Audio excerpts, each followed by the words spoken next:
What is up, everybody? Welcome back to another episode of Talk of the Tundra, your Green Bay Packers podcast as a proud partner of the Gyro Step Podcast Network and the Blue Wire family. As always, I am your host, Numac, coming to you with another episode of the Packers preview of their upcoming game against the Denver Broncos as a potential Super Bowl preview. Broncos 11-2, Packers, I believe 9-3-1 is their record. And both teams trending in the right direction. We'll talk a little bit about are the Broncos to be believed in, and talk about all about that and more while apparently nursing a shoulder injury, as I just saw. As my lovely co-host Jordan Tresky. Jordan, do you need to do some stretching? I do. I always do. I'm on the injury report. Questionable with AC joint sprain. You could you can join the rest of the Packers team on the injury report. hmm It was my throwing shoulder as well. So, Ooh, that's a uh, that's tough. so Sean Mannion, I'm sorry, I'm gonna have to sit out this week. They We could have to look elsewhere. they might have needed you, but hopefully they didn't. Even then, Where's Taylor Elgersma?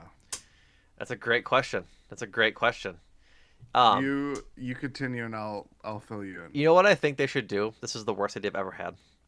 I think Well, that's a good start. they should do away with third string quarterbacks and instead have emergency quarterbacks like they do in hockey for goalies. Just And it's just some guy. wait, say that again. Sorry.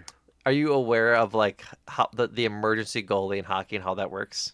Of course, yes. Yeah. I think they should do away with like third string and practice squad quarterbacks, and every game there should be a designated like guy to be the backup super emergency quarterback for a team. Well, And it's just some guy. listening to the Ringer Fantasy Show, they've thrown out like like all cute yeah. They had that for like Joe Flacco of like if you need a quarterback, you just call Joe Flacco and he just emerges from the tunnel and his music starts playing. Apparently that Um, guy is Philip Rivers, by the way. yeah, yeah. The craziest story that Of the NFL season? Yeah. I don't know if the NFL season. It's pretty high up there, dude. They're bringing Philip Rivers out of retirement to start for the last team he played for while he was coaching a high school team that ran the same offense as the offense he's about to run. He's 44 years old. And Philip Rivers wasn't athletic. He was not graceful. No, no. He was a lumbering pocket quarterback. And oh boy. What are they going to do if he gets hurt? And the thing is, it's against Seattle, which is just like, Which is like why one of the would you? top defenses in the league. Yeah, Yeah. What are they going to do if Philip Rivers gets hurt? Are they just going to go Wildcat the rest of the game? it's terrible. It ain't good. Um, to close the loop here, Taylor Elgersma worked out for the Chicago Bears this week. And speaking of which, the Packers beat the Chicago Bears 28-21 this past Sunday behind a couple of pretty awesome performances. And a few of those performances were worth a cheese. So let's go through the cheese board for that win. First up, once again, Jordan Love, 17-25, 234 passing yards, 3 touchdowns, and a pick. Josh Jacobs, 20 rushes, 86 rushing yards, and a touchdown. Christian Watson, 4 catches on 4 targets for 89 yards and 2 tutties. Kingsley Enagbare, 4 tackles, a sack, a TFL, and a QB hit. And Keyshawn Nixon, 2 tackles, 2 PBUs, an interception, and a QB hit. Jordan Love for sure. Christian Watson Yeah. for sure. Yes. I am open to debating the last one. I think Sunday I mentioned Kingsley Enagbare. I think you did. I think I you would did. I would go with him more than Nixon, even though this is the classic you have to watch the game to understand the feel of watching Keyshawn Nixon. Yeah. But as we were talking pre-pod, a lot of the problem with Keyshawn's game wasn't necessarily related to his. It wasn't. It couldn't be translated into coverage grades or like what his PFF numbers were. It's like, oh, you're just making dumb penalties. Yeah. It does play into your play into those things and how they weigh it out, but like clearly not enough that he was graded the best defender for the Packers on Sunday. But Yeah, handily I too. would go Enigbare. I think +2. You think about his tackle for loss came at the play right before Nixon sealed the game. Mm-hmm. You could argue that it's like you can't have that without the other. Yep. Not to play that game, but Oh yeah. I was really impressed by him, and he's had a really good run of form here the last few weeks. Yeah, I'm happy with that. I'm down to give Enigbare the cheese. The cheese. Sorry. What the hell was that? It was the way you said the cheese, and then I was like, the cheese. Are you good? No. Apparently not. Apparently not. So, congratulations to those three fellas on earning their cheeses this week. Um, I don't think any news coming out of 1265 Lombardi Avenue this week. The only one to be somewhat worried about, I guess this was news. Josh Jacobs was a DNP both Wednesday and Thursday. He had an MRI on his knee to check for structural damage. Jacob said in his press conference today that he is considering himself day to day heading into Sunday's game with Denver. So not the greatest. I think he said in his interview with the scrum that he didn't get his knee didn't get hit against the Bears on Sunday. They just went in there to see what it was like, and I think they might have cleared some fluid, but alas, not a great injury update for Josh Jacobs. That's as good as it can be per se, but would rather he not have to go through all this. Uh, Sorry, I was gonna make a terrible pun. Not you, Uh, no, not my it's co-host. not. That's very out of character for me. It is. I was gonna do Jack Nicholson, uh, and say it's as good as it gets, but sorry. Wow. Wow. um, no, it's not great. I think you have to consider that when he got hurt. What game did he leave early? Was that the Giants game? I think so. Because he missed Yes, the because they Vikings game, right? he missed the Vikings game, and he was talking about how he was not gonna like. He was very like gung ho. I want to play on Sunday. I want to play on Sunday. I want to play on Sunday. Yeah. Doesn't play against Vikings. Short week. Knew that he was gonna play against the Lions. Yeah. The fact that he was very kind of more solemn with this probably speaks to how Josh Jacobs doesn't really hide much, like in terms of like what he views about the team or his Yeah. playing status for the upcoming game. So, um, yeah, that I, even if we do see Josh Jacobs, I think we might have a good timeshare of him and Emmanuel Wilson. And honestly, too, like at this point, like this is not just a week to week thing. This is like the rest of the season going in the playoffs. Like Yeah. you can't risk or jeopardize as much as the Packers need to stay on the right track to keep, Keep pace in the hope. North and keep pace for the one seed. Should have, the downside of losing to the Browns, Panthers, and Eagles. Eagles. Yeah. Which, like, Yeah. in the context of things, the Browns and Panthers loss, like the Browns loss is shitty, no, like obviously. But Yeah. if you're gonna lose 3 games, it doesn't really matter who they're against, you know.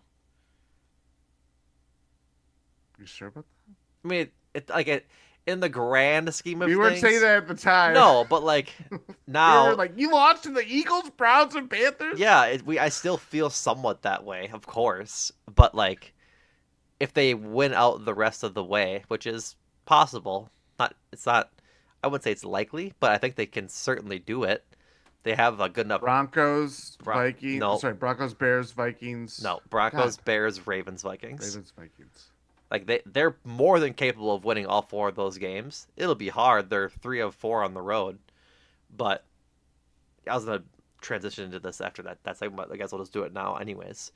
If they win out, um, they need the Rams to lose to the Lions this week and then to beat the Seahawks next week, and then they're the 1 seed. It's like that Yeah. the Packers 4 games, obviously, but then the next two Rams games are like the two most important ones in the context of like if the Rams are gonna lose 2 games, it's gonna or lose a game, it's probably gonna be against the Lions. I think they go Lions, Seahawks.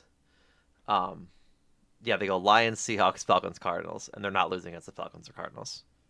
Hmm. So, um, yeah, we're Lions fans this week, and then we're actively rooting for the Rams next week if the Packers win out.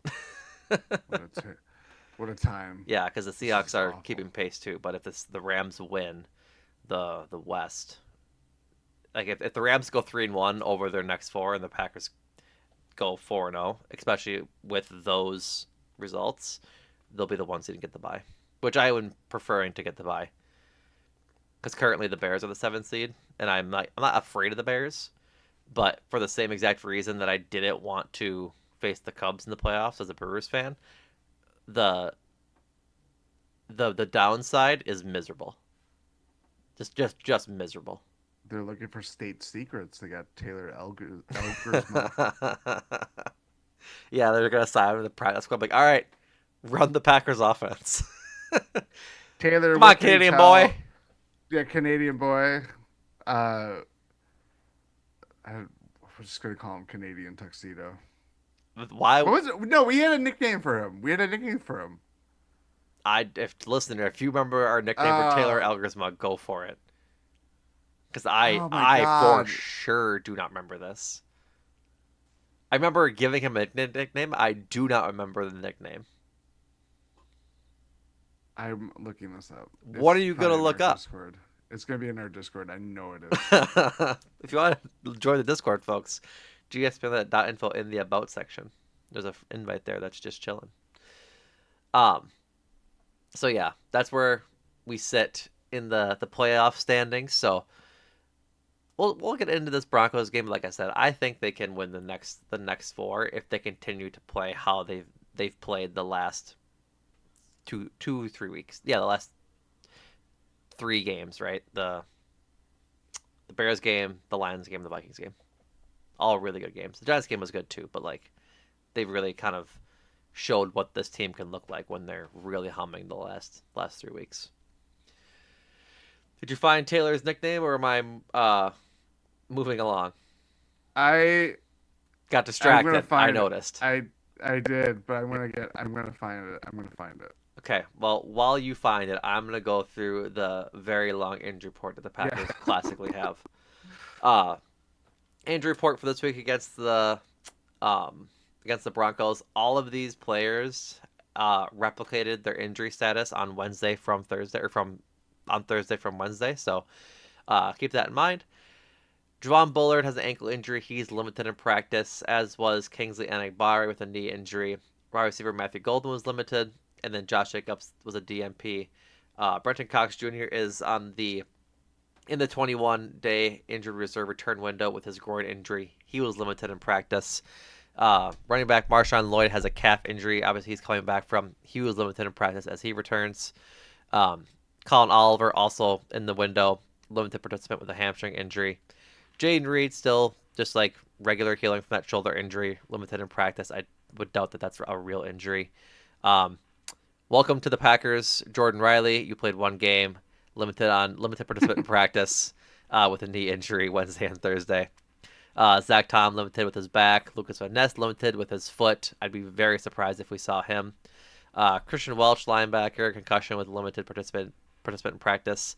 Um, Dontayvion Wicks with his ankle injury that kept him only to 6 snaps in Sunday's game was limited in practice Wednesday and Thursday.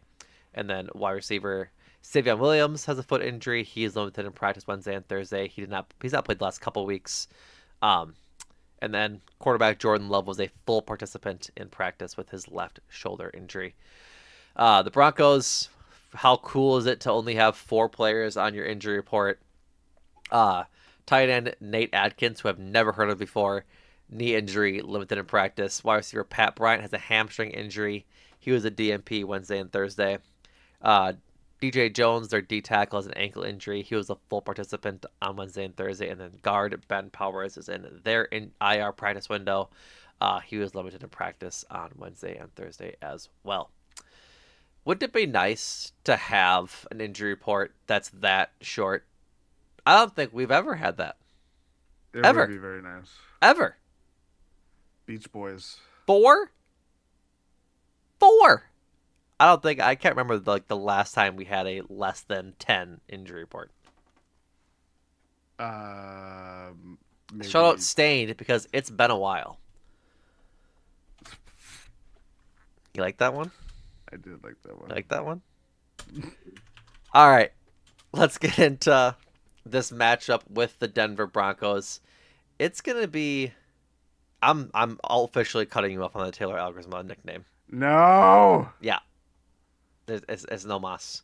Oh my god! I know it was so funny. You're It gonna was really you're gonna funny. bust into the pod after the game on Sunday with his nickname. Like I believe in you. Um, the Denver Broncos 11-2, one of the most confusing 11-2 games or teams that we've kind of not ever seen. The Vikings existed last year, but for all intents and purposes, like this Broncos team is weird. I don't necessarily believe in them whatsoever, and we'll get into some reasons why. But like their defense is really good. They started the season 1-2 and Yes. have not lost since, which is crazy. They like, and the thing is like they haven't really played anybody good. No. They're kind of like the West Patriots. This is a team that was third in their division last year and gets that schedule, but they beat the Titans week 1, lose to the Colts by 1 point week 2, lose to the Chargers by 3 points in week 3, and then I think their second win was against the Joe Burrow-less Bengals, if I'm not mistaken. Yes. Let me double check that. Oops, let me double check that stat right now, or that note right now. No, because he got hurt week 2. Yeah, yeah. Sincerely, a Joe Burrow fantasy holder. They beat the Bengals, beat the Eagles, which was like that's a good team, but then beat the Jets, beat the Giants, beat the awful defensive Cowboys. They do win by 3 versus the Texans, who have a good defense, but that's an 18-15 win. Like that's just a rock fight. Um, beat the Raiders, the 2-11 Las Vegas Was that Raiders, 10-7 10-7 on on Thursday Thursday night? Night Football. Waiting all day for Alan Kirk. That was awful. Uh, have to beat the Chiefs by 3. The freshly off of IR Jaden Daniels, I believe, Commanders by 1 point, Ugh. and then the Raiders by 7. Like that's gonna be the biggest thing with this game. I guess let's start there. Is like not the biggest thing, but it'll be an indication of how this game goes. Is will Denver's offense be of any use against the Packers defense? Because while 11-2, they're 14th in the NFL in points allowed, but the rub there, not the rub, but the other side of that stat, the other side of that coin per se, is they're fourth in points allowed because their defense is so good. We'll get into the Yes. defense in a minute, but the offense just isn't really there. Bo Nix just kind of exists as a quarterback, a guy that not many people believed in coming out of college because he's old for a prospect. Like he was around the block in college for sure. And Sean Payton drafts him at like with in the top 20, I think. I think it was like I 50. just remembered Taylor Elgersma his nickname. I just I'm remembered it. so happy because you were so not focused. You were 1,000 miles away. I could tell in your eyes. Oh, What was it? it, Get big tariff. it was Big Tariff.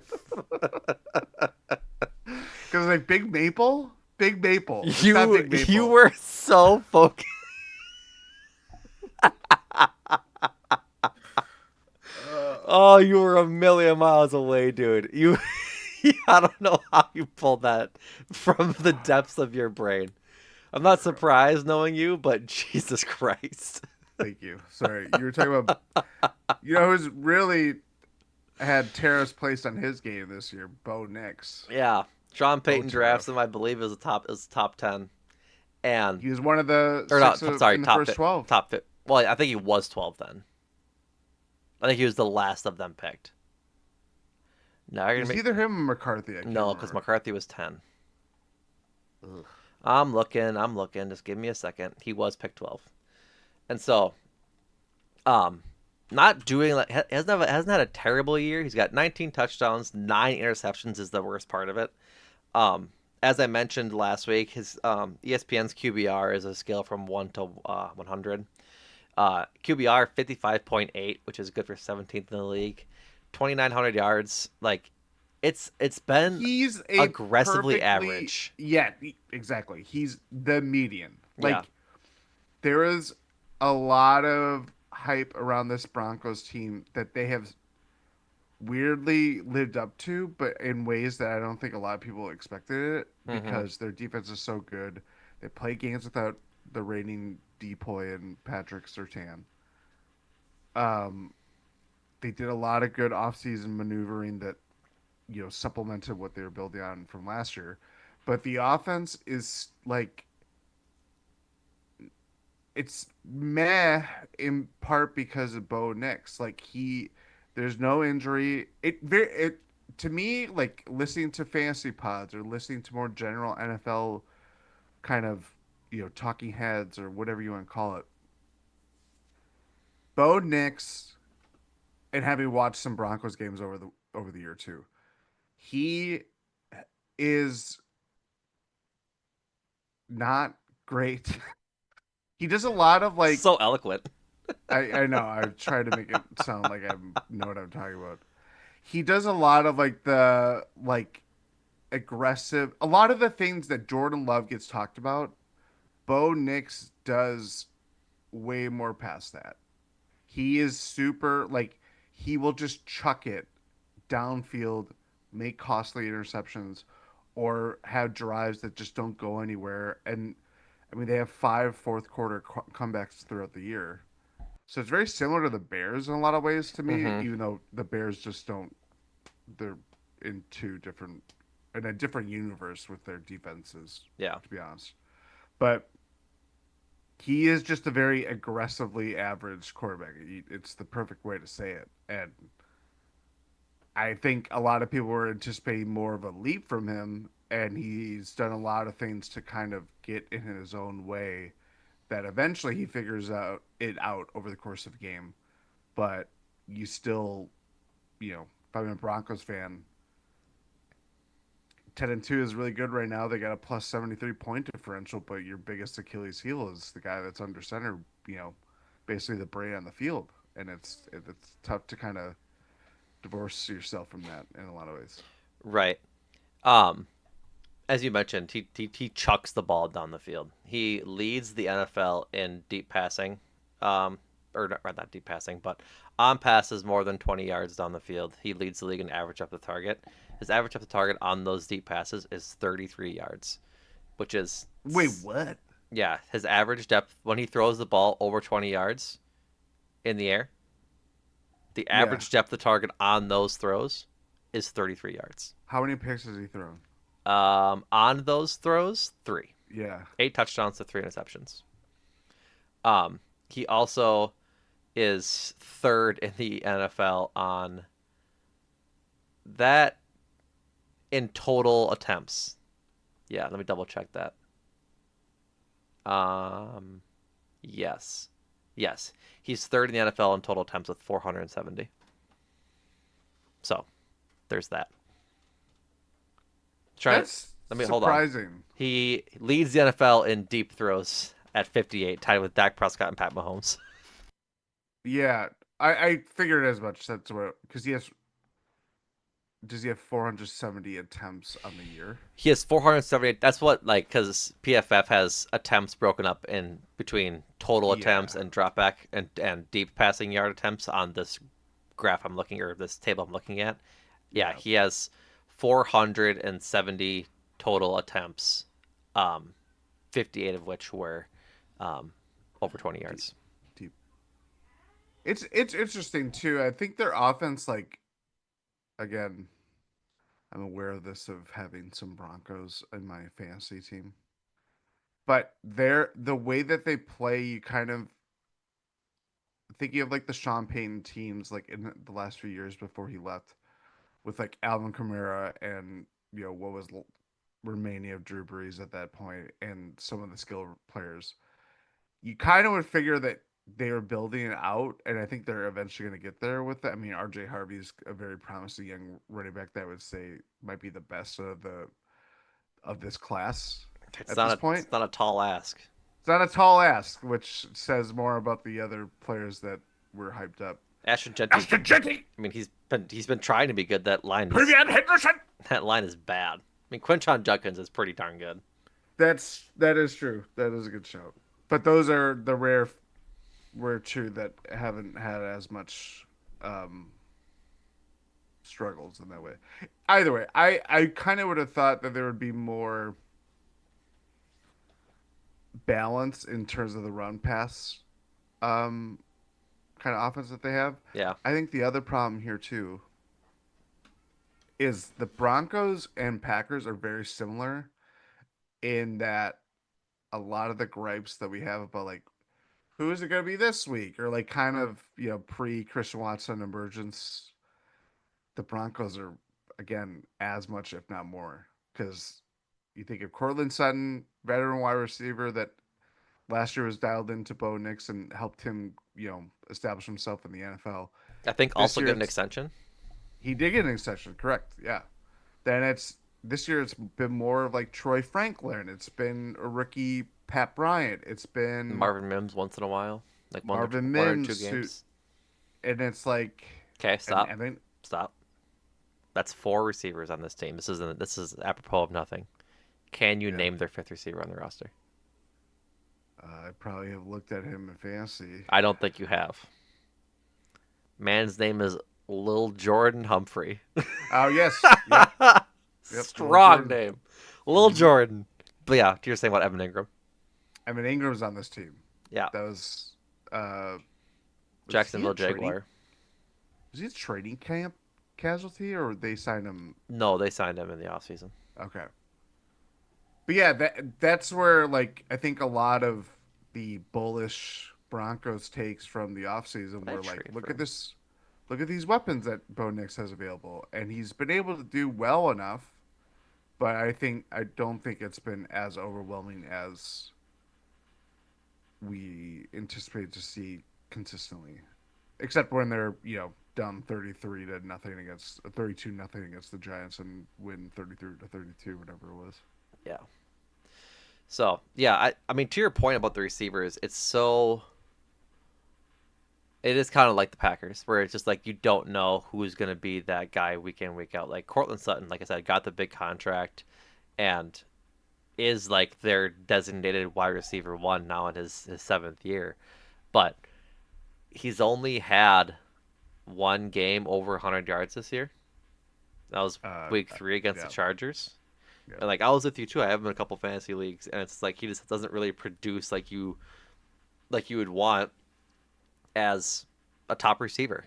And so they spread it around a little bit, and I think like this to bring it all around is that Bo Nix Bring just like around town. isn't that guy. Like he's a good quarterback. Like he's good, but he feels like a quarterback that can, with how good their defense is, he feels like a quarterback that is going to just lead you to be good enough and hopefully get a lead, and then your defense can take it from there because the defense is really good. Yeah, But like Sutton, he has the most targets on the team, 90, yeah, 56 catches, 773 receiving yards, and 5 touchdowns. Troy Franklin's right behind him with 88 targets, 51 catches. right. It's just like, it's And he's just played in not. all the games, I'm pretty sure. Yes, you'd be correct. Yeah. It's just very. I don't know. It's just not as efficient as I would have thought. I think No. everybody probably would have thought that this both teams, or sorry, both units would be like top 10 at least, and defense is certainly higher than top 10. Oh, for The sure. offense maybe is scratchy into that. I mean, but for points scored, they're not. They're 14th. Like that's points scored isn't That the end all be all. But like, yeah, let me see if yeah. I can sort by yards here. Not They're in 11th in EPA per play. right. And so like, it's just kind of like, what do you? How are we? How are we doing this? You know? How are they? How are they winning games? And it's like it really Yeah. is just like we got one touchdown. We will we will ride that touchdown to beat the bad Raiders. And that's just kind of how it is. Like it's just I'll be curious to see how the season shakes out. We said this before on other episodes of this podcast. The AFC playoff race is fascinating. Fascinating.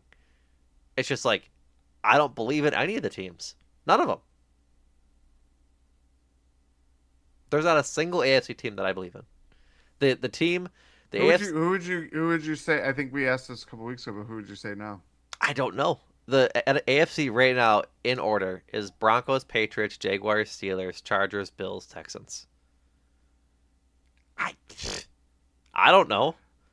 I The think Broncos are bad on offense. The Patriots are okay, but they haven't faced anybody. Like they haven't faced anybody. The Jaguars, I can't believe in the Jaguars. You're talking. You gotta tell me I gotta believe in Trevor Lawrence. I oh won't do god. it. You can't make me. The Pittsburgh Steelers, they're gonna lose that playoff spot probably this week. Um, the I don't Chargers know. could be good. Like the Chargers could be fine. Their O line is decimated. And their quarterback just got surgery on his non-threatened hand. Well, he played and beat the Eagles on Monday. I don't think they beat the Eagles. I think the Eagles beat the Eagles. Fair, but then the Bills at 6. Josh Allen really good. That defense, utter doo doo. I'll try to keep this PG Horse for now. hockey. Yeah, it's bad. It's really bad. And then the Texans, whose offense is fine, but their defense is again phenomenal. It's they're an even better version of the They're Broncos. what the Broncos. I mean, not even because their running game is so bad. They have an running back like Woody Marks is fine. Hey, Yeah, your fantasy running back. Shut up. But like, their backup is Nick Chubb, who is fine for a 30-year-old yeah, old running back who's off of two different knee injuries. and they cut Damian Pierce in the They middle cut of the Damian year. Pierce, and Joe Mixon is out back at the barn. Like It's true. that. It's It's a a weird weird AFC. AFC, and I No Mahomes, no Jackson, no no Burrow. Burrow. Which I Well, mean, that's not surprising. the Bengals can still make the playoffs. They can still make the playoffs, but they're not going to. They could. Their schedule's pretty easy the rest of the way. Well, I did the ESPN playoff predictor. It's there's like I'd say I'd give them like 20% to make the playoffs, and they'd win their division at 8 and 9. I just that team is so bad. I disagree. I think they're bad. They're not so bad. The defense is still meh, but that offense is really good. That defense is a meh. It's Yeah. eh. Regardless, Eh. regardless, this is all I going to would say that like I would say my team or I should say my team, but like as of now, and it's ironic. After all we talked about Denver, I think they are probably have the best chance. probably, but it just comes down to the offense. And then to get into like some Packers talk, as we first I say the Packers for the first time in 20 minutes, like how are the Packers going to impact Bo Nix and this team? Because if they can get after him, that'll be that'd be pretty awesome. Uh, Mm. Packers have the fifth lowest blitz rate in the league, but are getting home often with four, and they have the tenth. They're tenth in the league in quarterback pressures. Um, Pulling up NFL stats here. I had it there. Yeah, here we go.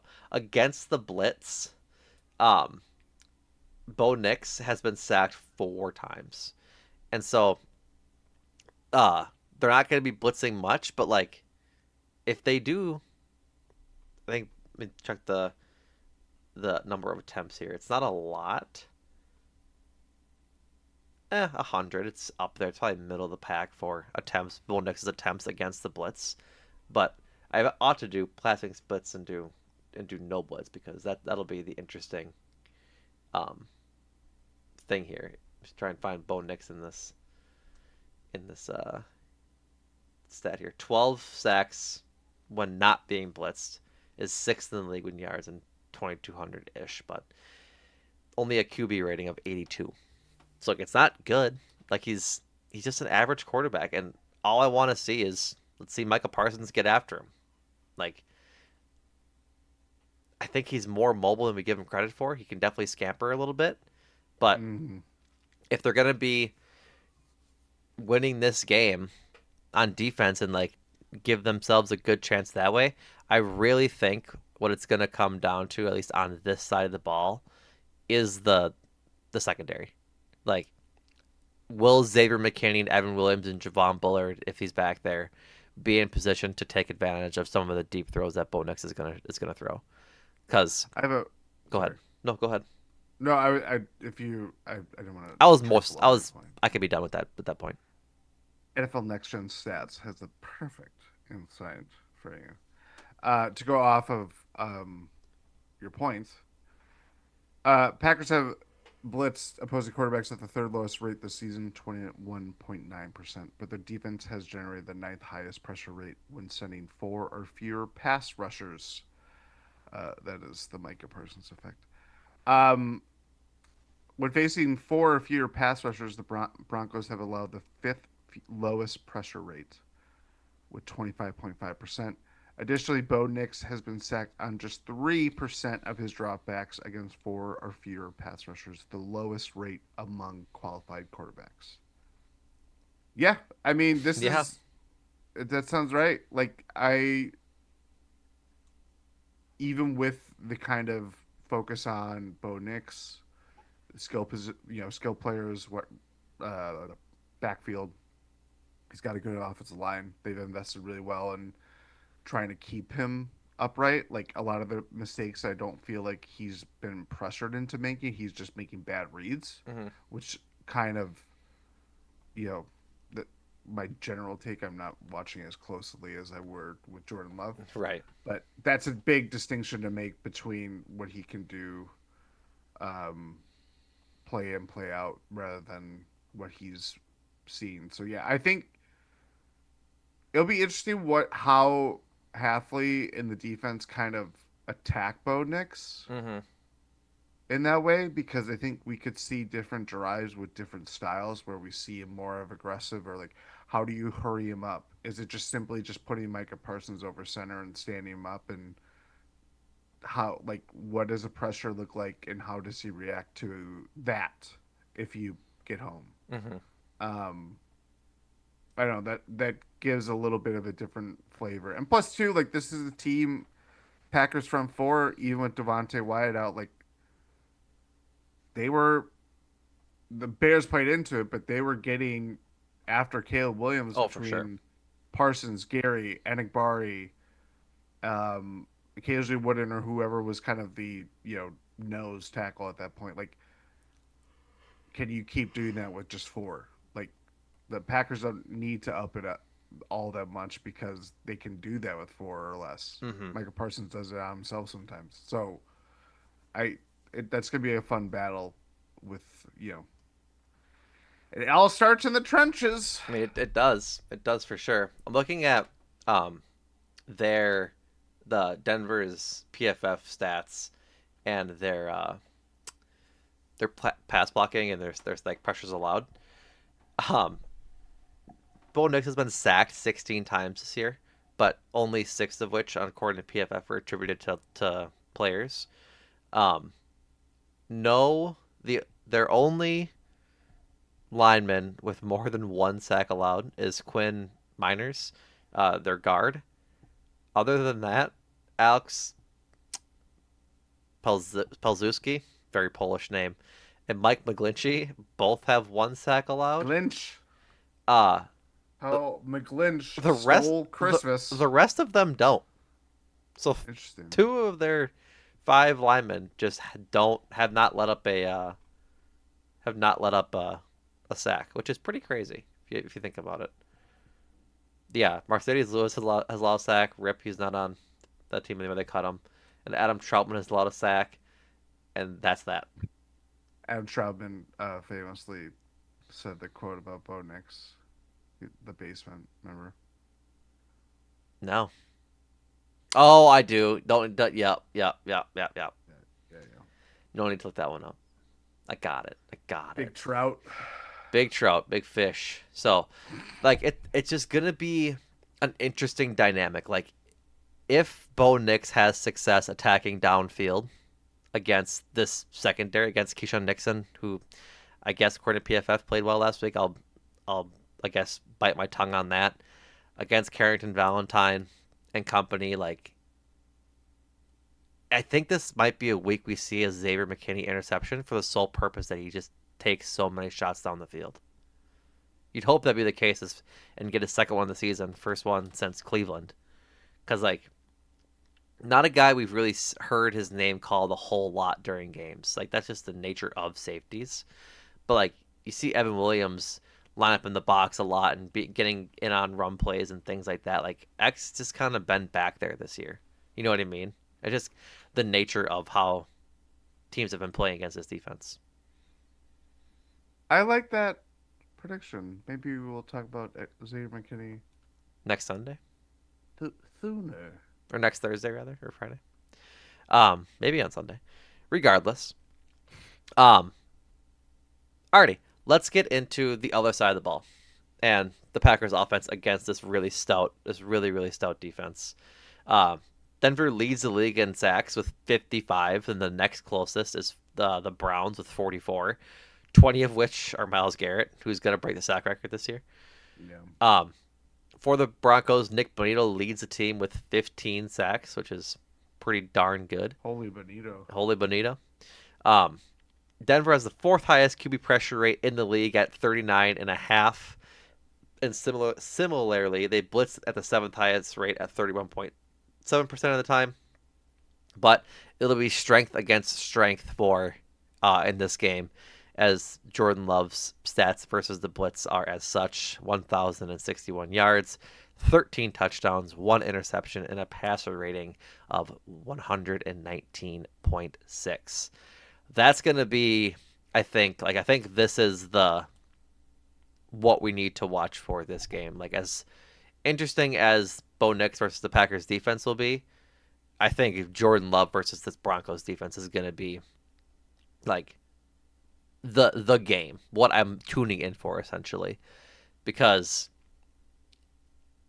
it's strength against strength, as I said. If Jordan Love can continue this trend of being awesome against the blitz, and Matt LaFleur can call it plays to beat the blitz and kind of pick it apart, this game shouldn't be close with like how this is trending. It'll be close because the Denver Broncos defense is very good. And so, but in a similar way that a few plays broke the right way for the Packers against the Bears on Sunday, I think it'll be a similar game for them against the Broncos, where it's going to be a tough, grinded out game versus Denver, but I think they're going to find their spots and pick them well and score off of them. Like, if you look back at like the Bears game, besides the Josh Jacobs touchdown from the 1 yard line, it was a slant over the middle for what, 40-ish yards, 30-ish yards, a deep ball to Christian Watson, and then the deep ball to Bull Melton. Like, Mm-hmm. two of those three plays are high risk deep balls down the field. The other one was a coverage break by the Bears. Like, CJ Gardner Johnson just lets. I would say it's even two. I mean, sure, yeah, like the Bull Yeah. Melton play was crazy. Yep. But like the Christian Watson, like, two-step, put your foot in the ground and cut inside slant was beautiful. But there was nobody in the He back. just outran the yeah. Is around the coverage. There's nobody behind the box. Like, there's no Yep. safety, and so like just broken play. I mean, it was a perfect play. Like, it was three-step drop back fire, but broken defense by the Bears. I think this might be a similar type esque game from the Packers where they'll kind of just play their game and hopefully they can get a couple big chunk plays here and there to get them down to the goal line where they can get Josh Jacobs or Emmanuel Wilson if Josh Jacobs doesn't play just to run the ball in. Yeah, Love is he is as much as I think um it's not in the cards that he's going to be considered for MVP as much as there are odds favoring that at this point. I think this is also just a reflection on how there really is no MVP and anything is by default. But I digress. He's really coming on as of late, and the Bears game was a perfect encapsulation of that first drive ends in the interception, really bad throw, his worst throw of the game, and he rebounds that in a way that they're connecting on those deep throws. They're connecting on the Watson slant touchdown that game, at a huge pivotal point in that game.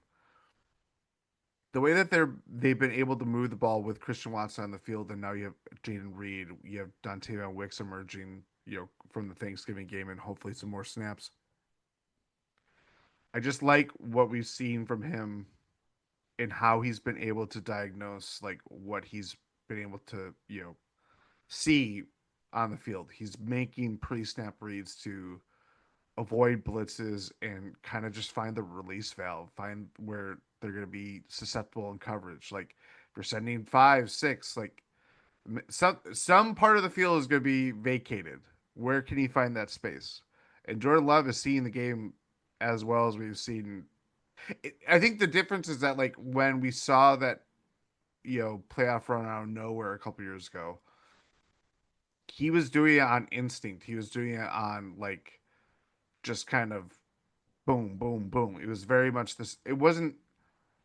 I felt like the same notes. They were just dismantling the Cowboys because their defense was just so shoddy. Um, but this is it's beating them in different ways. It's beating the Bears.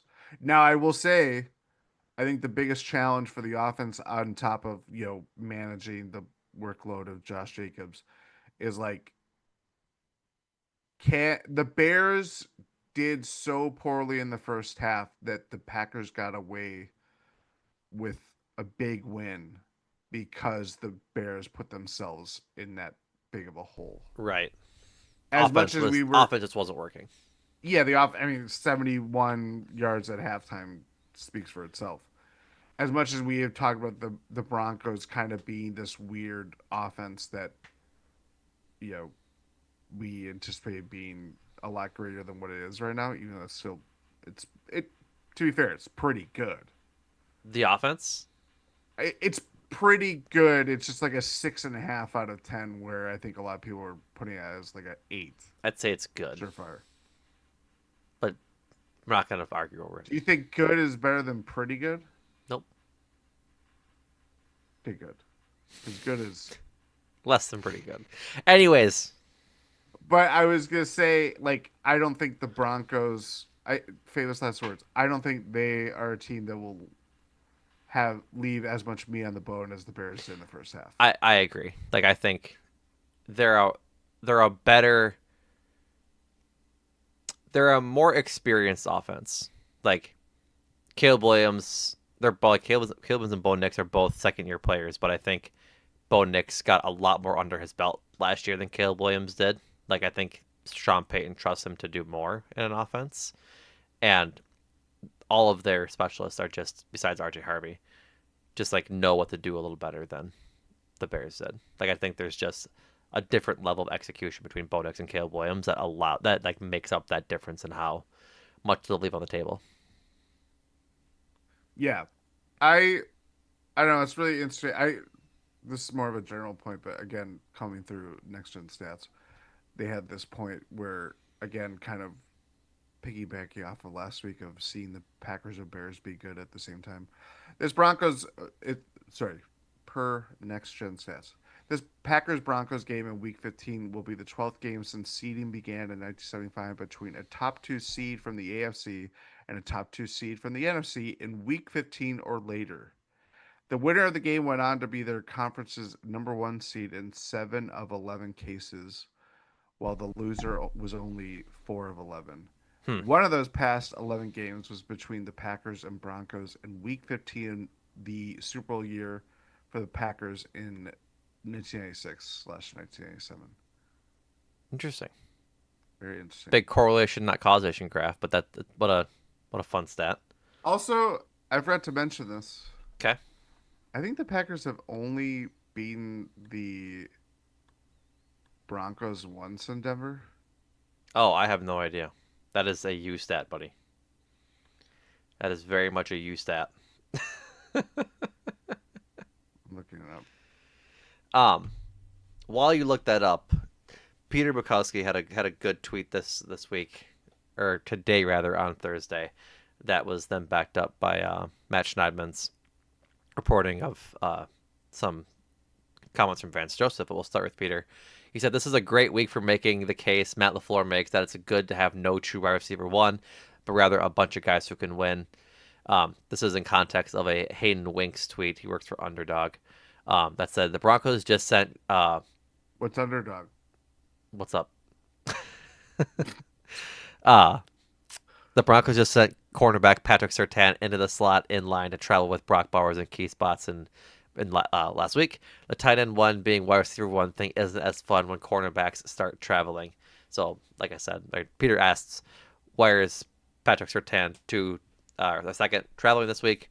Matt Schneidman reports later this afternoon today. Broncos defensive coordinator Vance Joseph on the Packers' top-ranked third down offense. Quote, Love is doing a really good job of getting the ball to the open guy. It's not one guy he's forcing the ball to, so it's tough to see who you can take away or who you can roll coverage to. There's not much of that on tape. It's organic. It's per read. It's per concept. So you've got to play honest. So, like, that's as to what Peter said, like, that is a very good thing to have in your repertoire this week. Like, you really don't want to throw out Patrick Surtain. Like, he's the reigning DPOY for a reason. And so that'll be an interesting thing to watch for this week is where is he lined up? Who is he covering? Is he going to travel? Is he going to be stuck on Christian Watson all week, or are they going to move him to Christian Watson on like first down for deep balls? Are they going to move him to like Jaden Reed in line to on like third downs and things like that? Like, it'll be an interesting thing to watch is to see how often he's covering certain players, and I'll try to remember to dig into PFF either after the game on Sunday if they have the initial grades and things up, or when we do our preview of the next pod next week. Because I think it's a very interesting thing to look at. I can't think of them like avoiding a corner so great that they look elsewhere, but vice versa, like when you dig in the numbers or like go against like who's going to be matched up on who, it's like I feel like the Packers don't play in that way, which has been maddening, in that like they don't look at who's lining up against Christian Watson. Why don't you just throw it at that guy? Like if Right. you're playing whatever, I was gonna use the example for a team that they didn't actually play, but kind of just like the picking on guys. Like they don't run their offense in terms of like picking on a specific player. They Mm-hmm. might be picking on a look. Yeah, That they just do not do that. no, that just where that might be different now with someone that when you're going against certain. Also, going back to it, Packers have only won once in Denver, by the way. Wow. The Brett Favre to Greg Jennings Monday Night Football. Remember watching that overtime game late at night in my bed. Mm-hmm. On one leg.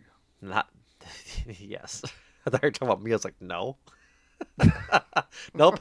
Had both of them. um, but yeah, like speaking of like not picking on Patrick Surtain, um, the other corners for Denver, Riley Moss, Jaquan McMillan, a couple of those guys. Um, Riley Moss very distinctive. what's up? Oh yeah, Riley yeah, Moss is very yeah, distinctive. white corner. Um, He is the most targeted. White corner. We got a white corner here. uh, he's the most targeted corner on Denver, like on the team with 83. Uh, Who? Riley Moss is. Riley Boston. Yeah, he has 83 targets this year. Like he's been thrown at 83 times. I want you to guess the next highest. Is this the NFL No, no, or no, no, no, no. This is for the just Broncos. Broncos? I want to say like 54. Very close. 58. Jaquan McMillan is the next highest on the team. That's really fucking funny. Now I'm curious to see if I can easily. I unnecessarily swore. I don't know why I did that. Why you gotta do that? I'm not gonna mark it explicit. Why you gotta do it to me? I know. I know. Just put a beep. No, I did that one time. It was terrible. Remember that was like the first season. I put a bleep, and I got so many messages in Discord. I think it was like our first or second episode because I talked about what this is. Remember? I talked about what kind of which building's facade this is. Wait, what? You don't remember this? No. Audio listener, I'm pointing to the flag behind me of the Talk of the Tundra logo. And Oh, do duh. you remember that? Possible. I don't know. I can't remember. I know Kelp will. I know Kelp listens. I know he'll remember that 'cause I think he's the one who messaged me about it. But yeah, Riley Moss. Um, who is Riley Green? I don't think it's anybody that we probably wouldn't be talking about. I'm just gonna. That's just my assumption these days. Baseball outfielder for the Oh, Tigers. Shout out Dusty. Dusty. Dusty. Um. Anyways, getting back to the point, it is late, folks. We are very sorry. Um.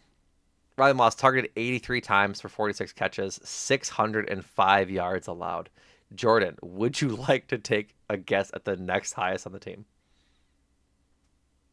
Uh, it's probably gonna be a linebacker. You're right. Trying to think who their linebackers are. Alex Singleton, Justin Not him. Strand, Dre Greenlaw. I don't think it's Greenlaw. It is. I'm telling you. I'm asking you for the number. The next Oh, highest is number. Alex Singleton. He's next highest. 605 Singleton. is the leader in the clubhouse. 452. Not quite close. 392. So Riley Moss. Gets picked on. I can't quite put my finger on it. Can't quite put my finger on it. Has allowed the most TDs on the team with 5. You'd imagine that'd be the case for the guy that's been targeted 40 more times than the next highest person. Um, but it'll be interesting to say the least. Like, how is Jordan Love going to attack this defense? Because like they're gonna run the ball, like come hell or high water. Like they're going to run the ball. Yeah. But as we've talked about, like the run game works better when the passing game also works, right? And they can start chucking the ball a bit down the field and moving, lighten up the box, and let Josh Jacobs or Emmanuel Wilson kind of have some more space. What are you laughing at? Riley Moss has allowed the second most yards in the NFL. Right. So like I'd hope they kind of look at him a little more often than they might. But like He has the second most targets. So it's like it is they don't throw yeah. out Patrick Surtain or Jake Well, yeah, McMillan for that matter. it's just really funny because like you could make everybody would be like, yeah, like Patrick Surtain, just avoid Patrick Surtain, but the other guy on the other part of the field is it's just like it's the double whammy of it. Yeah, I mean, It's this is like Richard Sherman. it's Remember, I like do right, peak but Sherman. it's also crazy because he's also the DB that has taken like the most snaps. Yeah, yeah, because Surtain Surtain was missed hurt some. for a few games, 3 of them, Yep. but he is the highest snap count uh, DB secondary, Like even secondary player. There, I just typed in Riley Moss, and the first picture that came up was him putting his hand by his heart for the national anthem. Like, could you imagine a more could you imagine a more fitting picture of who he is? no, no, but either which way, like I really think that this is going to be the game. Is how does the offense attack this secondary and just this defense in general? Like, Like will they go into more balance and try and pick their spots, or do they just go heavy passing, like go air raid and throw it Riley? Well, I keep saying Riley Green and throw it Riley Moss the different, and throw it yeah, whoever. Like, I'm earnestly curious as to how this is going to play out. same. I really have to read this part, and I will drop the Riley Moss thing. It says it is Wikipedia. This Jesus Christ, Jordan. following passage. Prior to the 2024 season, Moss was named the Broncos' second starting cornerback opposite Patrick Surtain II. He started his first game in Week 1 against the Seattle Seahawks, becoming the first white player to start at the cornerback position in NFL games since Jason Sehorn in 2003. Yeah, yeah, like that. This was known. There's there's an article. The source material. The name of the article is Broncos poised to start Riley Moss, a white cornerback this season. Yeah, I don't know what to tell you, dog. I'm It is just so funny. It's I'm not so funny. dipping a toe in this pool. I find it hilarious. So yeah, we'll see. That's gonna be like my players to watch. I'll let you know in a minute. Like those are gonna be the guys, and so I'll be. That's what I'm most excited about is how does that matchup shake out? Jordan Love versus the Broncos defense, and can Jordan Love can the O line withstand this pass rush? That's gonna be a big test. Like It's the there were a lot of biggest clips. bellwether. There were a lot of clips this week of the Packers picking up the Bears pass rush quite well. I think I saw two separate ones where they picked up 7-man blitzes with ease, and it had no like Jordan Love in the face of it all, calm, cool, and collected. This is a different beast with Nick Pitino and company. Like they have a really good front four for sure, and it's going to be a big test for I'd say primarily the interior defensive line and Rasheed Walker. Pretty much anybody that isn't Zach Tom. Yeah, I agree. I mean, probably the second hardest defense that they've faced this year behind the Browns, and we saw how much they struggle with Yeah. blocking Miles Garrett and just the questionable decision to block him or guard him in the way that they did, especially with Zach Tom. Like that was like right after he got hurt, and Mm-hmm. they found some consistency with Belton on the line. Like the offensive line is looking a lot better, but it's still a tall task with a rookie right guard, a banged up running back, and how good this Broncos team is. Yeah. I believe Denver runs. Yeah, they run a 3-4, and so their down linemen are Zach Allen, and DJ Jones, and John Franklin Myers. Finding my my tab here. As I mentioned, 15 sacks, Nick Benito. Jonathan Cooper, another edge rusher for them, has 9 sacks. Zach Allen, their interior defensive lineman, has 8. John Franklin Myers has 6. DJ Jones has 2. But like, they're just they got a lot of pressures. Yeah. Like 57 for Nick Benito, 51 for Zach Allen, 42 for Jonathan Cooper. Like we talk about how good Micah Parsons has been this year. I think he has 74. I think that leads the NFL. Like I think it leads the NFL by a good margin too. Denver's got a good front man. That'll be another interesting watch. I think this side of the ball is way more interesting than the other side, just because it's Mm. so strength against strength with Jordan Love against teams that like to blitz, and just how good this Broncos defense is. I think if Jordan Love can stay upright, I think give them a good chance to win this game. I like that. I like how you like phrase that in the way of offense. Packers offense versus Broncos defense is a lot more. A lot more exciting than Packers defenses versus Broncos offense. Yeah, good chess match, if you will. Yeah, really good chess match. It'll be fun. It'll be fun. Before we get into players to watch, what and score predictions, Brandon McManus return game to Mile High.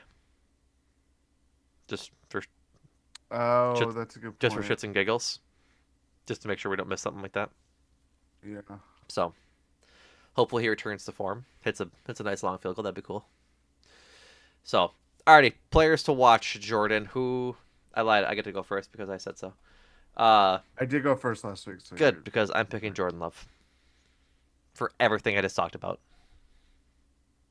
No explanation needed. For Packers, hmm, Do you want to pick a receiver? Because like that could be an interesting matchup with who gets Patrick I'm Surtain not and who gets White Boy.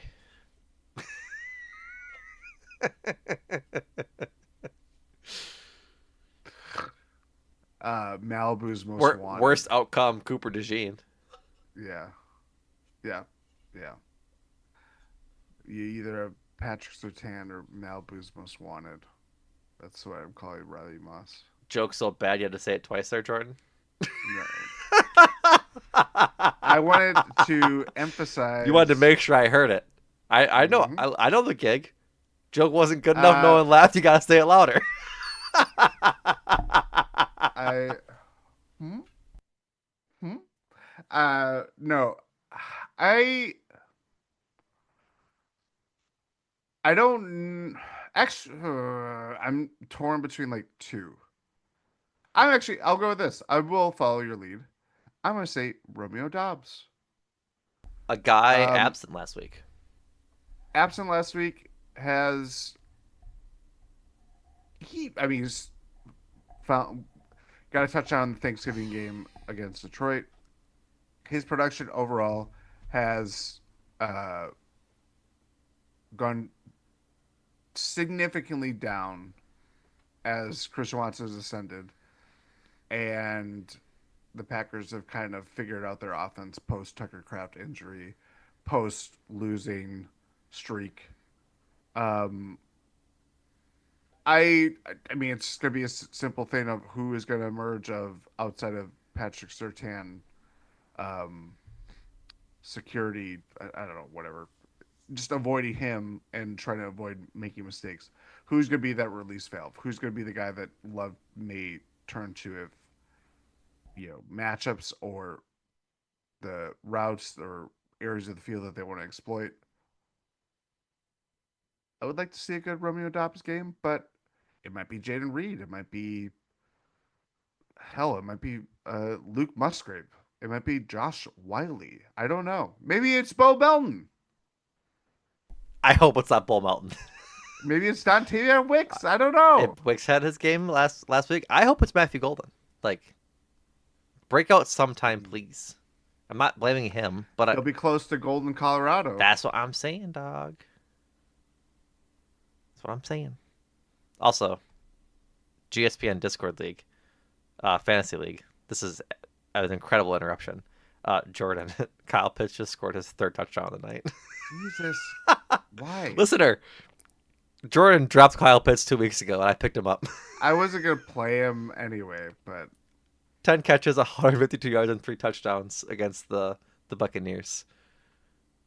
And there's still 4 minutes left, and they failed the 2 point conversion, so they're going to need to move the ball again. ugh, So, my player for pick your Bronco. on a steel horse I ride. Okay, Wanted! Bo yeah. Nix alive! That's so bad. We got to wrap, dude. Hurry up. Bo Nix, I think he's going to make a mistake, and I hope the Packers capitalize on it. That'd be sick. Patrick Surtain for me. Like it's like that. Those are just the two guys to watch in this game. Is Jordan Love and Patrick Surtain. So, alrighty, score predictions. Go for it. This is a tough one. Tough one. Tough one. Broncos are Tough one. Not Teflon. exactly. Broncos are riding high. Broncos country. Broncos country. Uh, how many games have they won in a row? 10? Yes. I think that ends this week. You think so? I think Packers 17, Broncos 16. Ew. Packers. Do Packers win on a Brandon McManus walk off? Are you wish casting right now? No, I don't want to. I wish he would walk off the team. Next field goal he misses. That's my version of a walk off. Wow. Sorry. Wow. Um. Yeah, I think it's gonna be really ugly. I think this is a game that's gonna be more just like I don't know. I just have a. I don't think this both. It will be more of a grudge style match. That doesn't make sense. It'll be more just gross. It's gonna be a gross game. It'll be a I'll rock say fight. that. Rock fight. Um, I'm curious. Not sure to say curious. I'm torn, I guess is the way better way to say that. I have confidence that the Packers can win this game. I'm hesitant to pick them because they're on the road, west-ish coast, at altitude, Mountain time. mountain time, against a really good defense.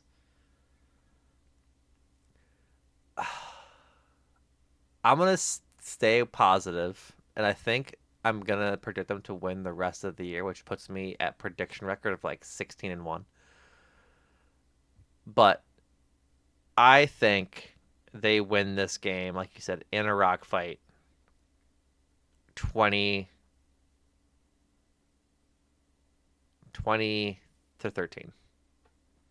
Mm. Yeah, I don't like, and I think it's a couple of field goals and two touchdowns. Yeah, I don't think this is gonna be a cleanly played game. Yeah, I I don't. I mean, I think it'll be clean. I just think it'll be defense first. It'll be defense forward. yeah. I hope it's clean. I don't want to see a penalty-ridden game. But alrighty, folks, Uh, that does it for this episode of Talk of the Tundra. Thank you all for dealing with our shenanigans throughout every single episode of this podcast. We love recording. It's a lot of fun as always. Um, Check us out on YouTube. Talk of the Tundra. Go press the subscribe button over there. If you're more of a visual person, you want to see our beautiful mugs when we're talking about Packers, so also hit the subscribe button over there. Um, all things Bucks. Go check out Ty and Rohan on the Euro Step. Check out all things GSPN at gspn.info. We'll be back in your podcast feeds Monday morning with the recap of this game. We appreciate you listening. And Jordan, thank you. thank you.